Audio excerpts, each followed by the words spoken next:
주간 살면서 변치 않는 사람으로 저희들을 인도하시고 주님의 은혜를 누리며 살아가게 하셔서 감사를 드립니다. 하지만 하루하루 살면서 주님 말씀에 더욱 순종하지 못하고 말씀 가운데 거하지 못함을 고백합니다. 주님, 부족한 저희들에게 은혜를 베푸사 말씀과 기도로 강해지게 하시고 온전히 말씀 가운데 거하는 성도들 되게 하여 주시옵소서. 한 해를 시작하며 하나님께 올려드린 여러 가지 기도 제목이 있습니다.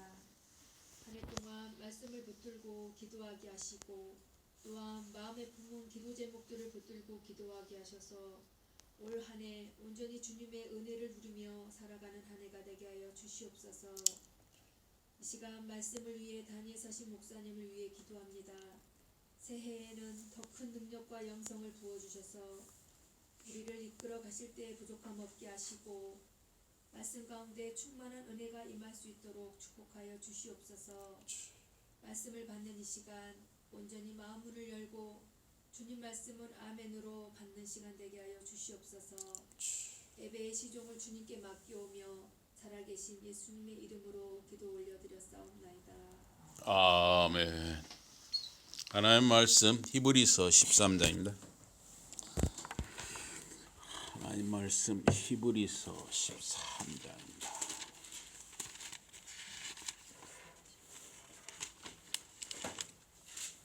히브리서 13장 7절입니다. 7절.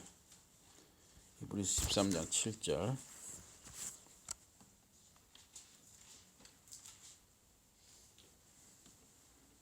다 잠목소리로 보시겠습니다. 시작. 하나님의 말씀을 너희에게 일러주고 너희를 인도하던 자들을 생각하며 그들의 행실의 결과를 주의하여 보고 그들의 믿음을 본받으라. 히브리서 13장 7절. 하나님의 말씀을 너희에게 일러주고 너희를 인도하던 자들을 생각하며 그들의 행실의 결말을 주의하여 보고 그들의 믿음을 본받으라. 오늘 말씀 제목은 말씀을 전하는 사람들, 말씀을 전하는 사람들입니다. 이 히브리서 13장 7절, 너희에게 하나님의 말씀을 말했고 너희를 인도하는 이들을 기억하라. 그들의 그 행위의 결과를 살피고 그 믿음을 본받으라. 이 히브리서를 누가 썼느냐? 일반적으로 이렇게 바울이 썼다고 알려져 있습니다. 그런데 이제 학자들마다 좀 많이 의견이 갈라지고 있습니다. 그래서 주 200년경 알렉산드리아의 클레멘트는 히브리서를 바울이 쓴 글이다 이렇게 주장을 했습니다. 그런데 이 칼빈, 또 칼뱅이라고도 하죠. 칼뱅은 누가복음하고 사도행전을 누가가 썼잖아요. 그래서 누가 또는 로마의 클레멘트가 아마 히브리서를 기록을 했다 이렇게 생각을 했습니다. 또 루터라는 분은 아볼로가 히브리서를 썼을 것이다 이렇게 생각을 했습니다. 또 하르낙이라는 분은 브리스길라와 아굴라가 이 히브리서를 썼다 이렇게 생각을 했습니다. 또 3세기에 주후 3세기 그러니까 약 185년에서 253년경이 주 3세기 학자 이 오리게네스는 사도의 가르침을 기억하는 누군가의 것이고 이 히브리서가 사도의 가르침을 기억하는 그러니까 사도에게 배운 사람들 중에 그 사도의 제자들 중에 누군가가 이 히브리서를 썼을 것이다. 그래서 사도가 말한 것에 자신의 해석을 기록한 사람의 것으로 보인다. 그래서 이 서신, 이 히브리서를 누가 쓴 것인지는 하나님만 아신다. 이렇게 말했습니다. 그래서 지금도 사실은 히브리서가 이렇게 누가 썼느냐 아직 딱 정답을 못 내리고 있습니다. 그런데 분명한 것은 히브리서는 갑자기 어떤 사람이 갑자기 어디서 툭 튀어나온 게 아니라 이 히브리서 내용 전체가 보면 이거는 사도들의 가르침을 배우고 알았던 그 제자들 중에 어떤 사람이 썼을 거라는 거죠. 이 사도들이 또 제자들을 가르쳤을 거 아니에요. 그다음에 그 제자들이 또 제자들을 가르쳤을 거 아니에요. 이렇게 이어지는 이 제자들 속에서 누군가가 썼을 거예요. 그래서 지금 어떻게 보면 누가라는 분도 사도 바울의 제자라고 할 수가 있거든요. 또 브리스길라나 아굴라 역시 어떻게 보면 제자라고 할 수 있습니다. 또 아볼로도 제자라고 할 수가 있고. 그래서 브리스길라나 아굴라 또 아볼로 누가 이런 사람들은 다 뭐냐면 사도 바울과 이렇게 다 연결이 있잖아요. 이게 뭔가 사도 바울과 알게 모르게 연결이 되어 있는 어떤 사람이 이 히브리서를 썼을 것이다 이렇게 보는 것이죠. 그러면 이 히브리서는 누구에게 보낸 편지인가 하는 거죠. 히브리서는 누구에게 보낸 편지냐? 이 히브리서라는 제목은 처음에부터 이 제목이 붙어 있던 게 아니라 주 2세기 후반에 붙여진 것으로 보입니다. 그래서 2세기경에 바울 서신이 이렇게 묶음으로 이렇게 사람들에게 나왔어요. 그래서 이제 바울 서신을 13개에다가 바울 서신 13개에다가 이 히브리서를 넣어서 14개로. 그러니까 이제 히브리서를 그렇게 바울 서신집을 묶은 사람은 아마 히브리서도 바울이 썼을 것이다 묶었으니까 거기다 같이 거기들 묶어서 넣겠죠.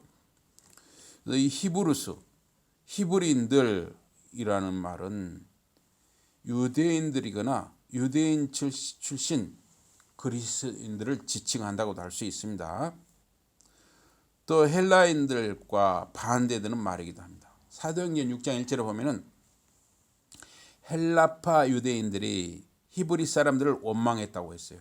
그러니까 이제 그 가난한 그 나이든 과부들 특히 이 가난해 가지고 먹을 것이 없어. 그 사람들은 이제 주식이 빵이란 말이에요. 우리는 이제 밥이듯이 먹을 것이 없으니까 이제 빵을 교회에서 나눠주는 거예요. 나눠줘. 그런데 그 나눠주는 그 이렇게 행정적으로 뭐가 좀 실수가 있었는데 일부러 그러진 않았을 텐데 뭔가 이렇게 어떤 사람은 예를 들면 2개 받았는데 그 사람 1개 받았고 이런 식으로 뭐 그런 일이 생겼는지 그래서 서로 좀 뭐가 불만이 생겼어요. 그래서 우리가 헬라파 사람들이 이 히브리파 사람들보다 더 좀 차별을 받는다 이런 생각을 한 것 같아요. 이제 이 헬라파 유대인들, 히브리파 유대인이라는 것은 아마 히브리파 유대인들은 원래부터 그 예루살렘을 중심으로 이스라엘 지역에 살았던 사람들 중에 믿는 사람들. 그리고 헬라파 유대인들이라는 것은 지중해 연안에 이렇게 디아스포라 이렇게 흩어져 있던 사람들의 예루살렘으로 이렇게 돌아와서 믿은 사람들. 그래서 헬라파 유대인들, 히브리파 유대인들 이렇게 있는데, 예, 그런데 이 서신, 또 히브리서는 문자 그리스 말, 헬라 말로 기록을 된 문서이거든요. 그래서 2세기 독자들은 이 수신자들이 유대인들이거나 유대인 그리스도인들이다 이렇게 생각을 했습니다. 그런데 이 히브리서의 전체 내용은 구약 성경을 배경으로 하고 있습니다. 그래서 구약 성경 특히 레위기 내용 이런 게 많이 나오잖아요. 뭐 대제사장도 나오고 뭐 지성소도 나오고 또 뭐 멜기세덱의 반차, 멜기세덱의 서열 이런 말도 나옵니다. 그래서 이 히브리서를 기록한 분은 레위기의 그 의식, 그 예식법, 제사법 이런 걸 잘 아는 분이었습니다. 그런데 우리가 오해하지 말 것은 꼭 유대인 출신으로 예수 믿은 사람들, 유대인 그리스도인들만 그런 레위기의 제사법을 잘 알았느냐? 꼭 그렇게 볼 수도 없어요. 이방인 출신 그리스도인들 중에서 이방 사람들 중에 예를 들어서 뭐 소아시아에 살았던 사람들 또 이탈리아에 살았던 사람들 그런 사람들 중에 예수를 믿은 사람들 있잖아요. 이방인 그리스도인들. 여러분과 저도 사실은 어떻게 보면 이방인 그리스도인이에요. 유대인이 아니잖아요. 그럼 다 이방인이죠. 이방인 그리스도인 여러분죠. 그리고 이방인 그리스도인이라도 예수를 믿으면 구약 성경을 잘 알게 되는 경우가 많아요. 그래서 이방인 그리스도인들뿐만 아니라 유대인 그리스도인들뿐만 아니라 이방인 그리스도인들도 구약 성경을 잘 아는 사람들이 많았고 또 구약 성경을 거룩하고 권위 있는 하나님의 말씀 성경으로 받은 것입니다. 예를 들면 설교하는 저도 역시 이방인 그리스도인이지만 저도 구약 성경을 그래도 열심히 공부를 했고 지금도 구약 성경을 굉장히 좋아하거든요. 그래서 지금도 공부를 하고 있습니다. 그래서 꼭 유대인 그리스도인들만 이 레위기 의식이라든가 이 제사법 이런 구약 성경을 잘한다. 꼭 이렇게 잘라 말할 수도 없어요. 유대인 그리스도인이든 이방인 그리스도인이든 일단 예수를 믿고 이 하나님의 말씀에 대한 사모하는 열심이 있으면 전문가가 될 수 있는 거예요. 또 많이 연구하고 알게 되는 것입니다. 그래서 이 웨스트코트라는 분은 이 터툴리아누스라고 하죠. 또 테르툴리아누스라고도 하는데 이런 테르툴리아누스와 같은 주후 약 2, 3세기에 그 교부들이 히브리인들에게라는 이 제목 이거를 인정했다는 거예요. 그래서 이 서신의 수신자는 팔레스타인 땅의 유대인들이다 이런 주장을 했어요. 이 발음이 잘 안 나오네요. 팔레스타인 땅의 유대인이라는 것은 지금 이 예루살렘과 그 지역이죠. 그 지역의 유대인들에게 아마 이 히브리인들에게 이 히브리서는 그래서 팔레스타인 땅의 유대인들에게 쓴 편지다 이런 주장도 있어요. 그래서 이 히브리서 본문 속에는 이방인 개종자들에 대한 직접적인 언급이 없기 때문에 레위 제사장들이 계속 그 히브리서를 쓸 당시에도 계속 레위 제사장들이 제사를 드리고 하는 일들을 계속 했다는 그런 게 나오거든요. 히브리서 8장 4절에 있는데도 보면. 그래서 성전 예식이 여전히 진행 중인 상황에서 이 히브리서가 써졌다는 것이죠. 그러므로 이 서신은 예루살렘의 유대인들을 대상으로 쓰였다. 웨스트코트라는 학자는 그렇게 주장을 했습니다. 또 그 합신의 은퇴하신 목사님 박형용 교수님 역시도 이 서신 히브리 서신이 수신자를 종교적인 형식주의에 빠진 유대인들일 것이다 이렇게 보았다는 것입니다. 그런데 이 최승락이라는 분은 이제 고신대원 교수인데 신약 교수인데 그런데 이 12장 4절에 보면 너희가 죄와 싸우되 아직 피 흘리기까지는 아니했다 이 말이 나옵니다. 그러니까 이 수신자 공동체에서 아직 순교자가 나오지 않았다는 말이라는 거예요. 그러나 예루살렘 교회는 어때요? 이미 순교자가 나왔잖아요. 스데반은 돌에 맞아 죽었고 사도 야고보는 목베어 순교당했잖아요. 헤롯 사람들이 목이 베어 죽었잖아요. 야고보 사도. 그래서 성경에 야고보서가 있죠. 그럼 이 야고보서는 누가 썼습니까? 이거는 야고보 사도가 쓴 게 아니라 예수님의 동생 야고보가 쓴 거예요. 예수님의 동생 야고보. 아시겠죠? 그래서 어쨌든 예루살렘 교회는 이미 순교자들이 나왔어요. 그런데 너희가 죄와 싸우되 아직 피 흘리기까지는 이라는 것은 아직 순교자가 안 나왔다는 거예요.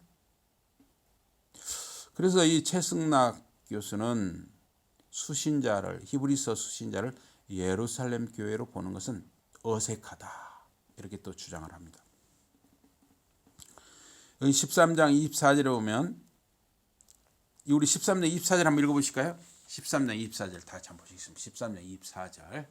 자, 13장 24절 우리 한 목소리 한번 읽어보겠습니다. 13장 24절 다 찾으셨습니까? 예, 다 같이 시작. 너희를 시작. 24절 찾았습니까? 시작.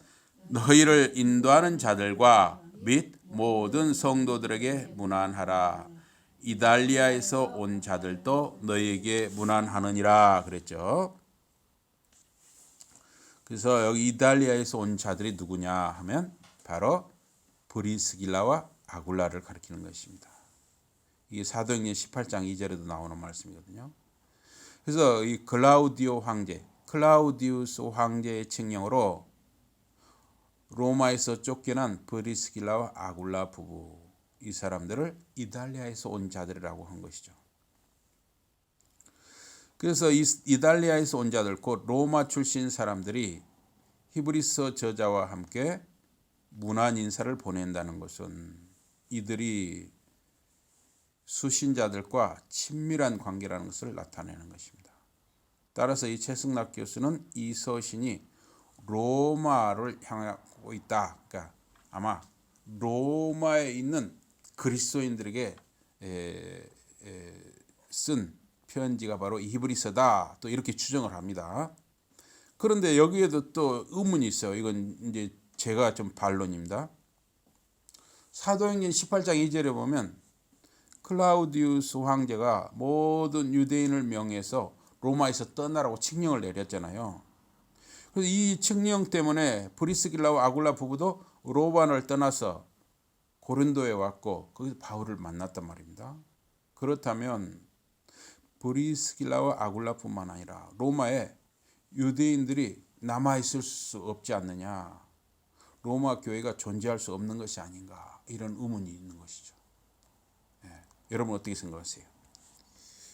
그런데 이 최승락 교수는 이 로마의 교회는 12장 4절에 암시하는 새로운 박해 상황을 앞에 두고 있다, 이렇게 말했어요.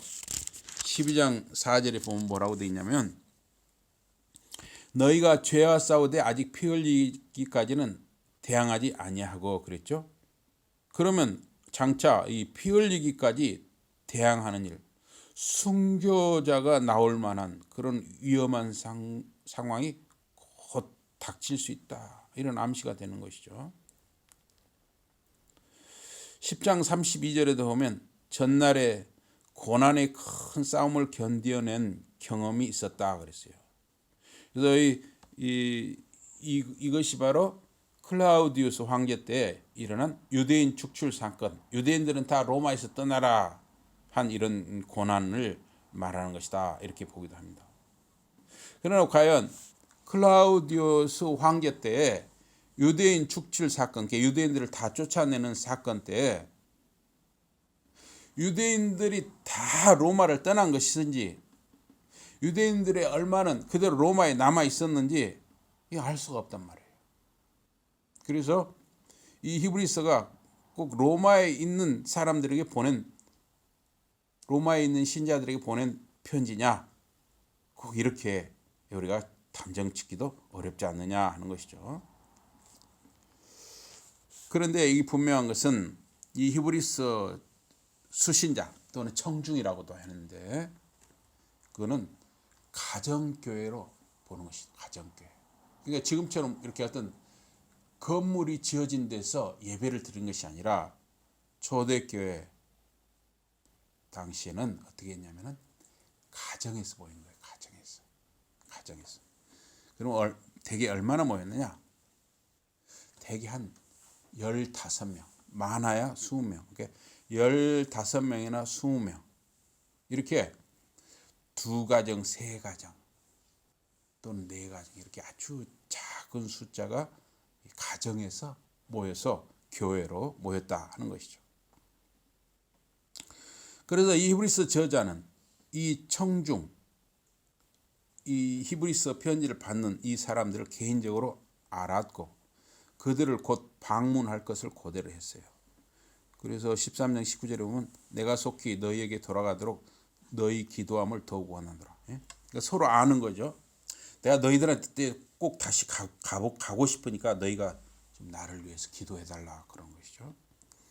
또 13장 23절에 보면 우리 형제 디모데가 놓인 것을 너희가 알라. 그가 속히 오면 내가 저와 함께 가서 너희를 보리라. 그러니까 히브리서 저자나 이 디모데나 브리스길라나 아굴라나 다 이런 사람들은 다 서로를 아는 거예요. 알고 있는 거예요.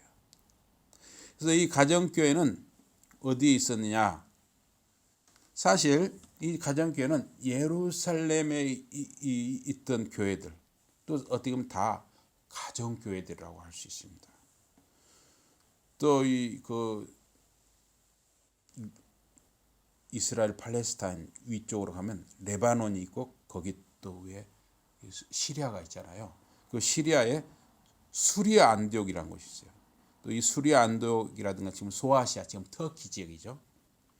또 로마 등 이 지중해 연안 주변국들의 각 가정 안에 소규모로 이 가정 교회들이 있었다 하는 거예요. 그래서 이 수신자, 히브리서를 받는 수신자는 바로 그런 가정 교회가 그 수신자들이다, 이렇게 볼 수 있다는 것입니다. 그런데 이 히브리서 내용을 보면 이 히브리서를 받는 사람들, 이 청중 수신자는 예수 사역에 참여한 경험이 없다 하는 거예요. 이게 무슨 말이냐면 원래 사도의 자격은 뭐냐면 예수님의 공생의 기간에 예수님을 따라다니면서 예수님이 전한 말씀을 직접 듣고 예수님이 행한 이적을 체험하고 이런 사람들이 사도의 자격이 있었잖아요.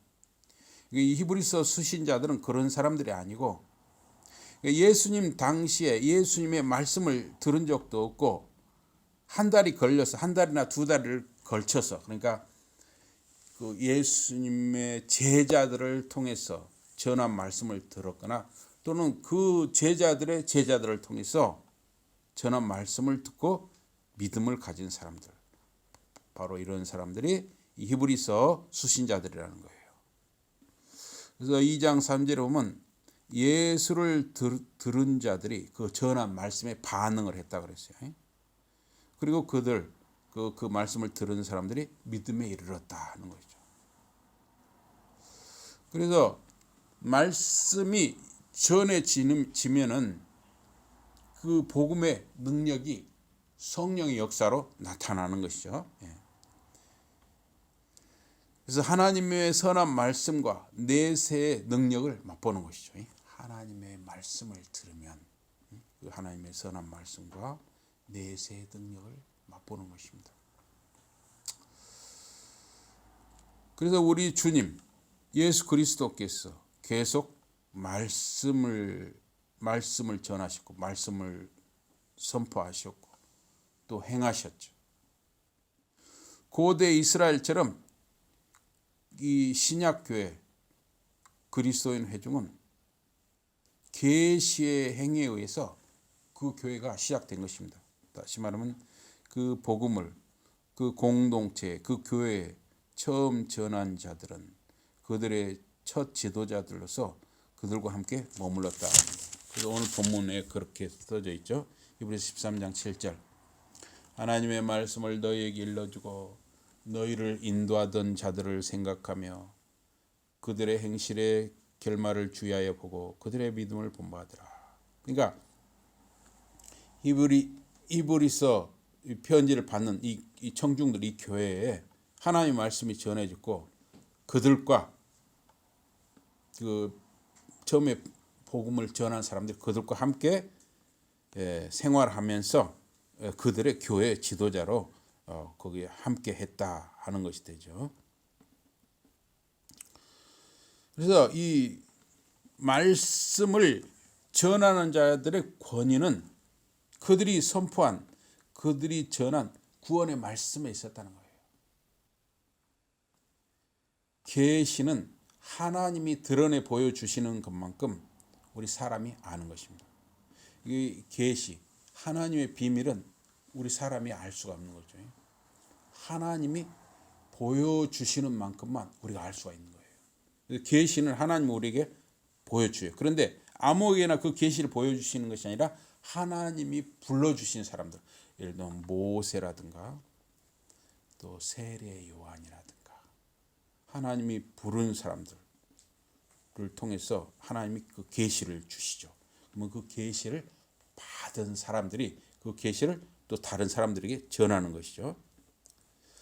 그래서 여기 히브리서 2장 1절에 보면 이런 말씀이 있어요. 우리 히브리서 2장 1절 한번 펴주시기 바랍니다. 히브리서 2장 1절. 히브리서 2장 1절을 한 목소리로 한번 읽어보겠습니다. 2장 1절 폈습니까? 히브리서 2장 1절. 시작. 그러므로 우리는 들은 것에 더욱 유념함으로 우리가 흘러 떠내려가지 않도록 함이 마땅하니라. 그러니까 그러므로 우리가 들은 모든 것을 더욱 간절히 청종할지니 듣고 따를지니 곧 흘러 떠내려갈까 염려한다고 했어요. 그래서 이전에 지도자들이 전했던 그 말씀,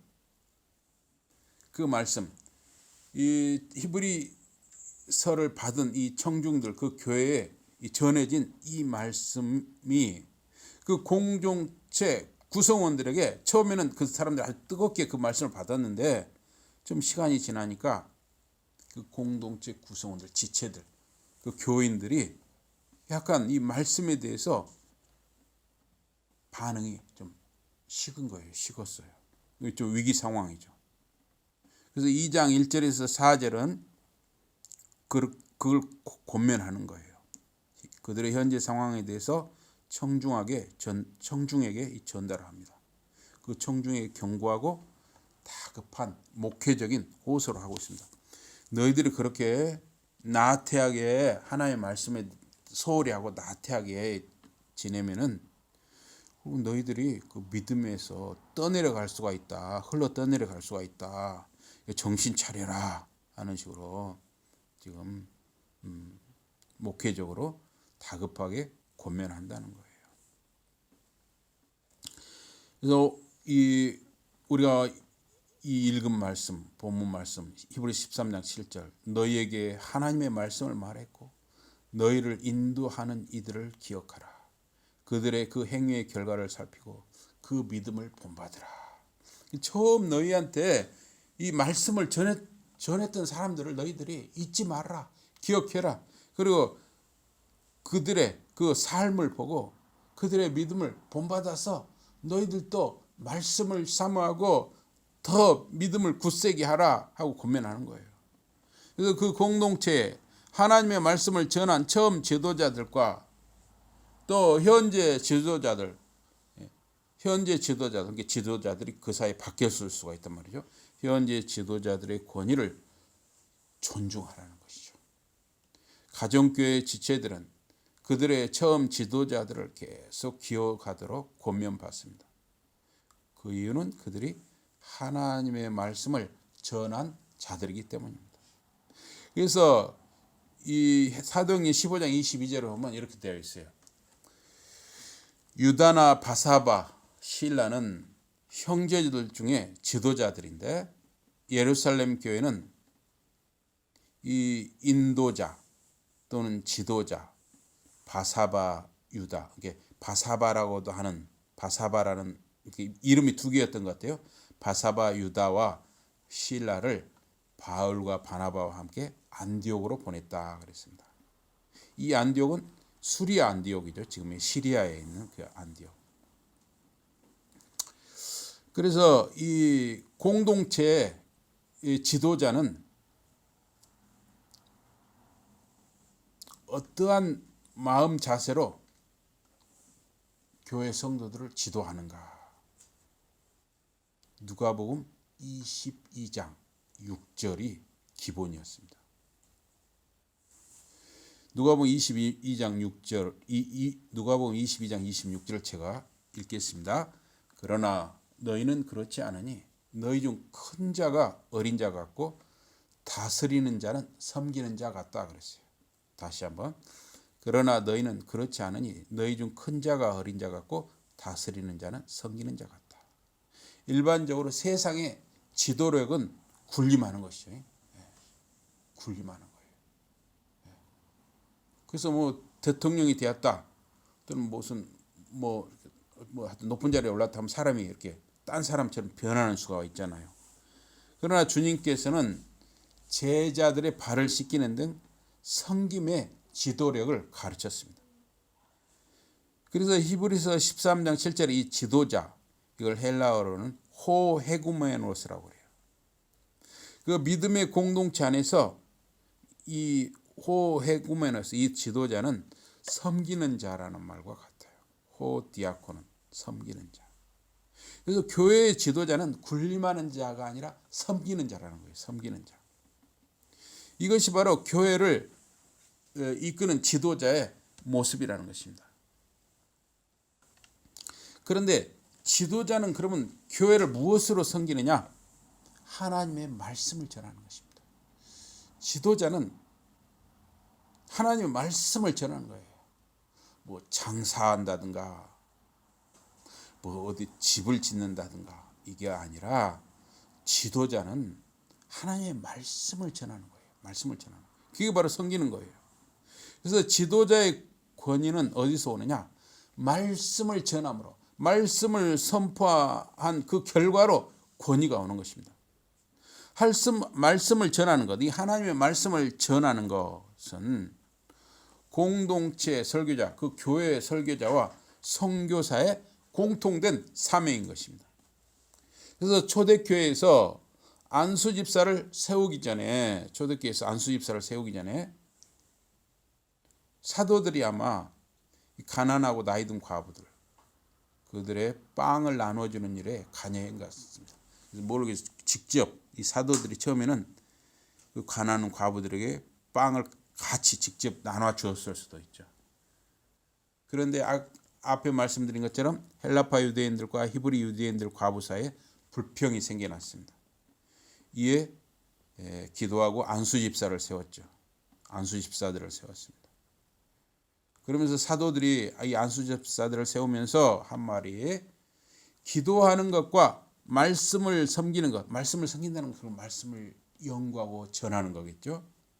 기도하는 것과 말씀을 섬기는 것만 힘쓴다, 이렇게 선언을 했어요. 사도들이.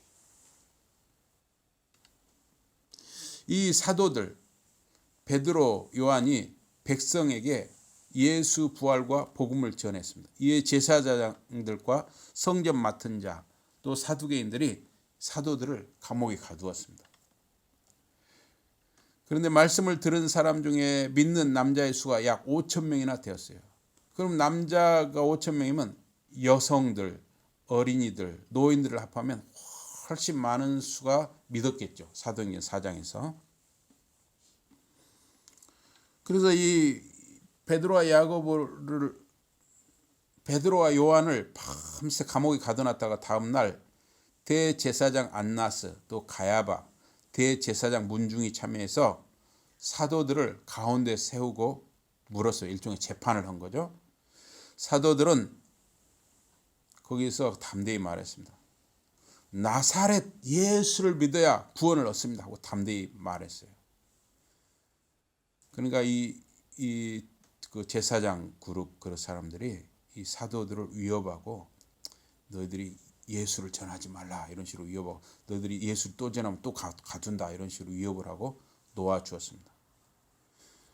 이 베드로와 요한이 감옥에 갇혀 있을 때 제자들이 다 한 곳에 모여서 밤새도록 기도를 했던 거예요.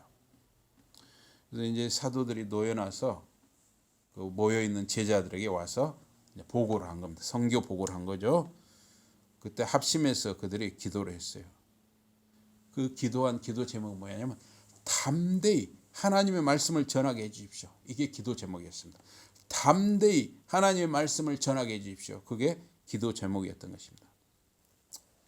그래서 이 사도행전에 나오는 이 그 분들, 베드로나 요한이나 빌립 집사나 바울이나 바나바, 실라 등이 한 일은 하나님의 말씀을 전하는 거였어요. 하나님의 말씀을 전하는 거.